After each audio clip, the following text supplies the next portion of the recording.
دوستو، جیسا کہ یکم محرم الحرام حضرت عمر بن الخطاب رضی اللہ تعالیٰ عنہ کا یوم شہادت ہے۔ اکثر تواریخ کی کتب کے اندر یہ لکھا ہوا ہے، البدایہ و نہایہ میں امام بن کثیر رحمۃ اللہ علیہ نے بھی یہ لکھا ہے کہ 27 ذوالحج کو حضرت عمر بن الخطاب رضی اللہ تعالیٰ عنہ پر فجر کی نماز کے اندر، جب نماز ابھی جاری تھی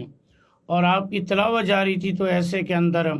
ابو فیروز جو مجوسی تھا، اس نے دو دھاری خنجر سے آپ پر وار کیا اور اس کے نتیجے میں آپ زخمی ہو کر گر پڑے، لیکن حضرت عبدالرحمن بن عوف رضی اللہ تعالیٰ عنہ کو اپنی جگہ پر کھڑا کیا، انہوں نے آگے امامت پوری کی۔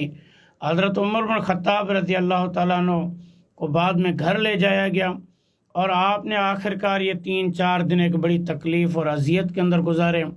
بار بار بے ہوش ہوتے تھے، جب ہوش آتا تو نماز کا پوچھا کرتے اور پھر فرماتے کہ جس کی نماز نہیں ہے اس کو کچھ بھی نہیں ہے۔ جو بھی سامنے نظر آتا تو اس کو کوئی نصیحت کی بات ہوتی تو آپ ارشاد فرماتے۔ اسی تکلیف کے عالم کے اندر بھی اپنے بعد جو اپنے جانشین کون بنے گا اس کی پوری تدبیر فرماتے رہے۔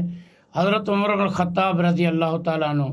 جن کے آخر میں سب سے بڑی خواہش تھی کہ مجھے نبی اکرم صلی اللہ علیہ وآلہ وسلم کے پہلو کے اندر دفن ہونے کی جگہ مل جائے،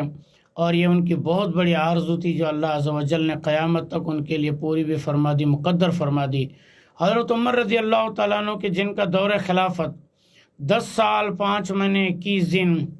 کم و بیش اتنا بڑا عرصہ انہوں نے خلافت چلائی، جس میں 23 لاکھ مربع میل پر ان کی خلافت پھیلی ہوئی تھی۔ اور آپ کی اسی عہد خلافت کے اندر مسلمانوں نے کوئی 3600 ایریاز علاقے تھے جو فتح کیے تھے۔ تقریباً اس کے اندر کوئی 900 بڑی مساجد کا تذکرہ ملتا ہے کہ جو آپ کے دور میں تعمیر ہوئیں، اور 4000 ایسی مساجد جو چھوٹی بڑی مساجد تھیں